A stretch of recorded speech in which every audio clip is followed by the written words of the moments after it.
Assalamualaikum warahmatullahi wabarakatuh. Bertemu lagi dengan channel Rumah Bercerita.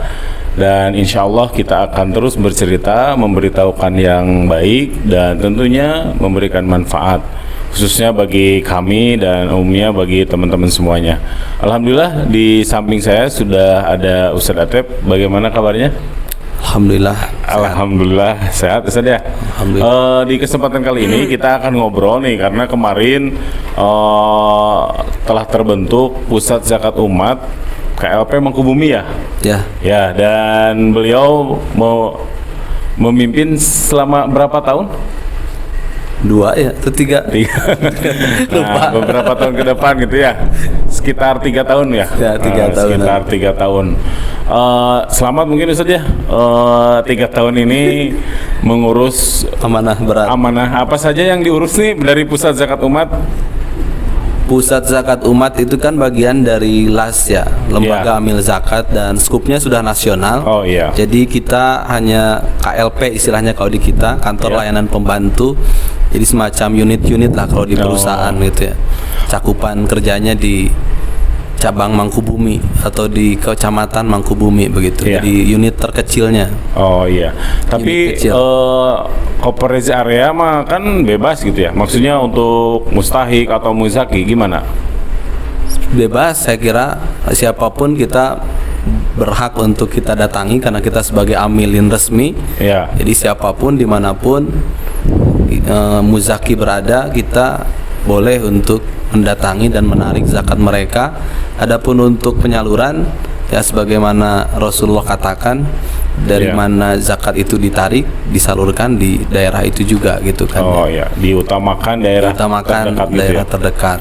Kalau misalkan kita menarik di Indonesia ya sah kalau masih di Indonesia gitu disalurkannya. Cuma memang kalau nanti ada hal yang lebih urgent gitu, boleh ke daerah manapun gitu ya. Betul. Ya termasuk luar negeri gitu ya. Betul. Nanti tentunya ada koordinasi lebih lanjut dengan lembaga yang berwenang gitu. Jadi secara legal berarti diakui oleh Kementerian Agama gitu. Betul, legalitasnya sudah jelas sebagai lembaga amil zakat nasional. Tentu ini sudah tidak usah dipertanyakan, legalitasnya mengikuti legalitas pusat. Pusat Zakat Umat yang ada di Bandung gitu. Jadi sebagai lembaga amil zakat nasional sebagaimana las-las nasional yang lainnya. Legalitasnya sudah tidak usah dipertanyakan. Dari segi Menkumham, dari segi apapun itu sudah lengkap gitu. Jadi untuk teman-teman ikhwata iman dimanapun Anda berada, nanti boleh untuk menyalurkan zakatnya, infaknya, sedekahnya atau lainnya melalui kami di Pusat Zakat Umat KLP Mangkubumi. Oh iya. Jadi teman-teman tentunya dari segi legalitas sudah formal. Dan yang berikutnya ya karena Pusat Zakat Umat berarti layanannya tidak jauh dari zakat, infak, sodaqoh gitu ta. Nah kalau hari ini kan sebentar lagi Ramadan. Biasanya ada orang-orang yang diberikan keringanan berupa fidyah ya. Ya, gimana itu? Kalau bisa nggak fidyah ke Pusat Zakat Umat KLP Mangkubumi gitu? Boleh, mangga. Yang mau fidyah juga kita terima dan kita salurkan insya Allah kepada mustahik yang berhak untuk menerimanya. Ya, andai kata ada yang mengharuskan fidyah tidak saum, dia harus bayar fidyah, maka fidyahnya nanti boleh disalurkan melalui lembaga Pusat Zakat Umat. Ya, berarti nanti ya ada nomor ininya, nomor koordinasi atau kontak informasi nanti di deskripsi ada. Nah, boleh nggak kalau nanti nih yang fidyah nih, sebelum bayar fidyah kan tentunya ada kebingungan, misalnya kapan saya harus bayar fidyah, berapa nilainya, boleh nggak konsultasi gitu? Boleh, menerima konsultasi. Konsultasi mangga, silahkan. Nanti mungkin di deskripsi dijelaskan sama Ustaz Andi harus kepada siapa dan menghubungi siapa ingin konsultasi gitu. Nah, berarti kan dengan adanya layanan yang hari ini formal gitu ya, legal gitu, apapun bisa dikonsultasikan terkait zakat gitu ya. Betul, mangga. Jadi bisa kami membuka konsultasi seputar zakat, infak, sodaqoh, fidyah, wakaf ataupun yang lainnya. Insya Allah kita welcome untuk sebatas kami mampu, insya Allah kami menerima konsultasi itu. Ya, berarti teman-teman di rumah bercerita nggak usah ragu gitu ya. Nanti ada nomor call center. Ya. Cuma memang mungkin kalau kan kadang dengan kondisi hari ini sibuk ya, Ustaz ya, dengan kesibukannya. Kalau lambat menjawabnya, ya mohon maaf gitu ya, harap maklum gitu ya. Dengan berbagai kesibukan hari ini, ya aktivitas sebagai dosen dan sebagainya.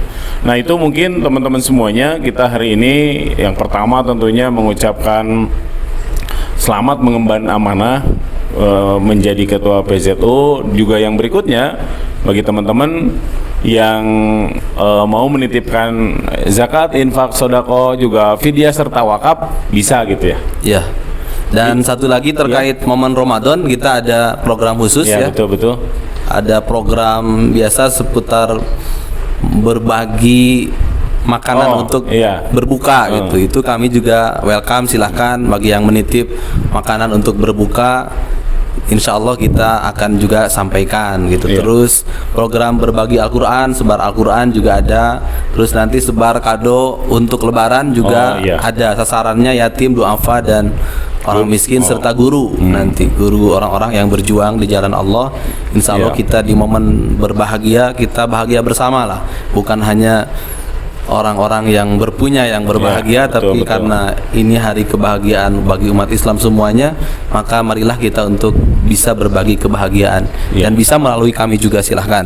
Ya, nah sebetulnya kalau berbagi kebahagiaan nih, baiknya secara sendiri atau lembaga nih? Ini ada, kan suka ada pertanyaan gitu. Ya, baik. Kalau sifatnya dana yang disalurkannya infak, sodakoh, ya mungkin ada kebebasan untuk menyalurkan sendiri gitu. Tapi ketika sifatnya udah zakat, dana yang dikeluarkannya zakat, maka ada penekanan yang nyunnah itu harus melalui lembaga gitu. Ya melalui lembaga, saya katakan bukan hanya PZU. Jadi mangga semua lembaga legal, yang legal itu insya Allah lebih bagus gitu untuk kita menyalurkan dana zakat dibanding ketika kita menyalurkan secara individu, secara pribadi langsung kepada mustahik, karena ada berbagai macam nanti kekurangan ketika disalurkan langsung secara pribadi. Jadi kalau zakat saya harapkan mending ke lembaga. Lembaga amil zakat yang sudah legitimasi gitu. Dengan plus minusnya gitu. Betul. Ya, pasti kan selalu plus minus itu selalu ada. Cuma memang kalau zakat ya diutamakan, disarankan, dianjurkan ke lembaga amil zakat. Ya kalau hari ini saya ngobrol dengan PZU, maka ya kita sarankan ke PZU tentunya. Ya karena ya insya Allah amanah dan diaudit juga kan, diaudit abal-abal gitu kan. Betul. Jadi sudah pasti itu diaudit gitu secara resmi. Jadi ada audit yang menjelaskan tentang ya kalau ini mah kalau ada wajar tanpa pencalonan dan sebagainya Jadi insya Allah dana umatnya dikelola dengan amanah dan dipantau juga oleh audit yang bisa dipertanggungjawabkan. Ya, dan boleh dicek informasinya di website atau di Google juga, cari Pusat Zakat Umat. Insya Allah sudah banyak informasinya gitu. Ya.